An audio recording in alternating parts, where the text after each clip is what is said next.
Olá, amigos do canal Redemptoris Mater. Sejam muito bem-vindos. Se é a sua primeira vez aqui, sinta-se acolhido com um caloroso abraço. É muito bom estar com vocês todos.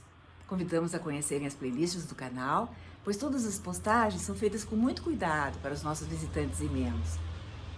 E não se esqueçam de se inscrever e de clicar o seu joinha. Isso colaborará muito com o nosso canal e fará com que mais pessoas possam ser alcançadas por aqueles conteúdos que nós aqui divulgamos. Neste final de semana começa o primeiro domingo do Advento do ano C, em que leremos basicamente o Evangelho de São Lucas. A Igreja propõe como segunda leitura a primeira carta de Paulo aos Tessalonicenses, capítulo 3, versículos 12 e seguintes, ao capítulo 4, versículo 2. A carta é focada no advento final de Jesus, a sua segunda vinda.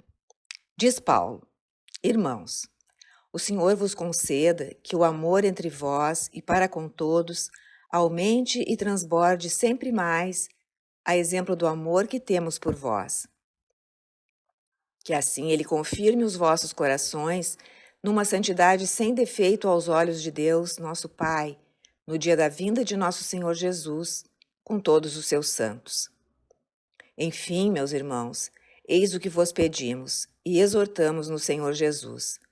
Aprendestes de nós como deveis viver para agradar a Deus, e já estáis vivendo assim. Fazei progressos ainda maiores. Conheceis, de fato, as instruções que temos dado em nome do Senhor Jesus. Pois esta é a vontade de Deus, a vossa santificação.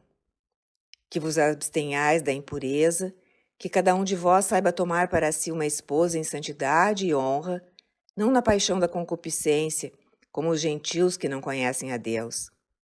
Que ninguém prejudique seu irmão neste assunto, porque o Senhor é vingador de todas estas coisas, como solenemente vos advertimos.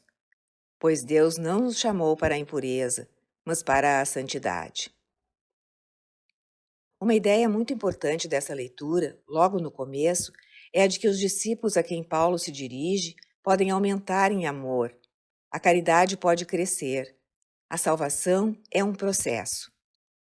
Deus pode e quer tornar os corações irrepreensíveis em santidade, se nós deixarmos. Significa ser separados do pecado e consagrados para Deus, em preparação para a vinda de nosso Senhor Jesus Cristo. A palavra grega para vinda, ali, é parousia. A tradução latina é adventus.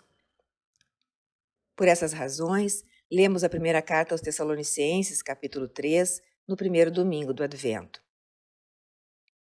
Os Tessalonicenses são uma congregação jovem de pagãos que se tornaram cristãos por meio do ministério apostólico de Paulo. Eles viviam segundo os costumes e a moralidade dos gentios. Eles perguntam como devem se preparar para a segunda vinda de Cristo. É então que Paulo responde: esta é a vontade de Deus, a vossa santificação. Deus quer que vocês sejam santos.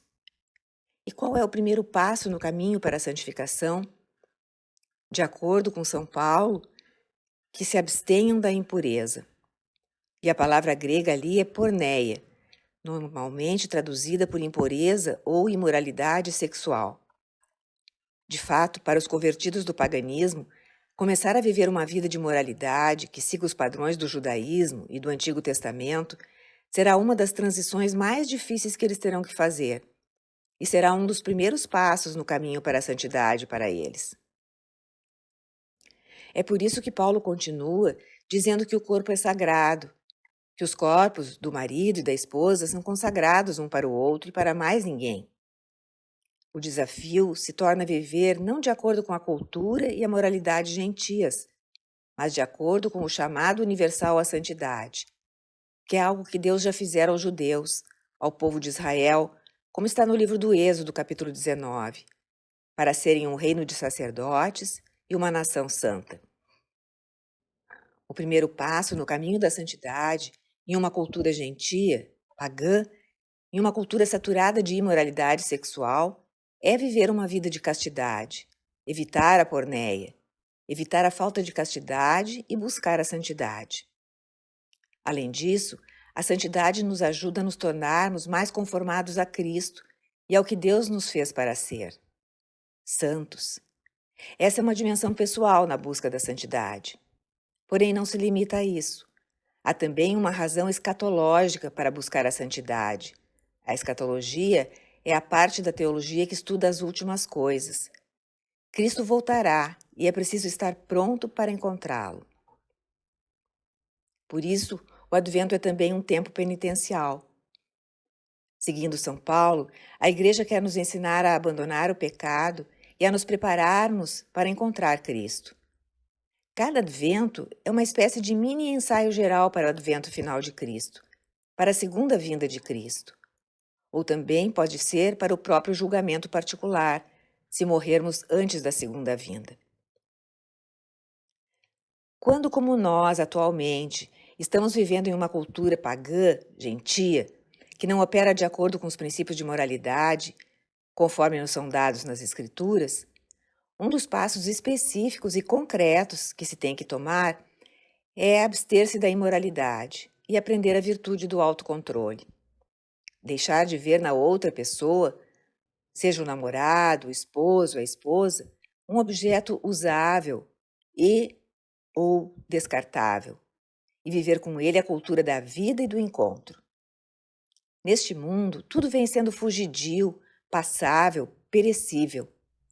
A santidade passa pelo que é perene, pela união firme, sólida, para chegar à união definitiva na vida eterna. O chamado universal à santidade, ensinado pelo Concílio Vaticano II e pelo Catecismo da Igreja Católica, é muito antigo. Remonta à primeira carta apostólica do Novo Testamento. E essa é a carta de São Paulo aos Tessalonicenses.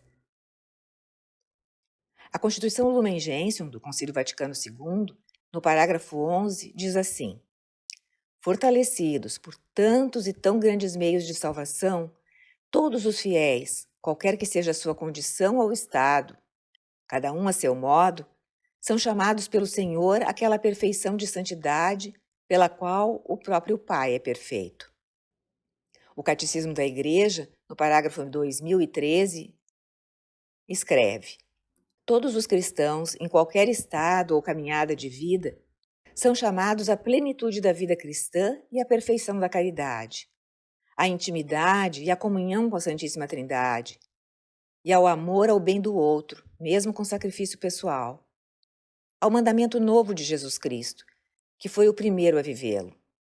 Sede perfeitos, como vosso Pai Celestial é perfeito, diz Mateus no capítulo 5, versículo 48. O chamado é a santidade e a caridade.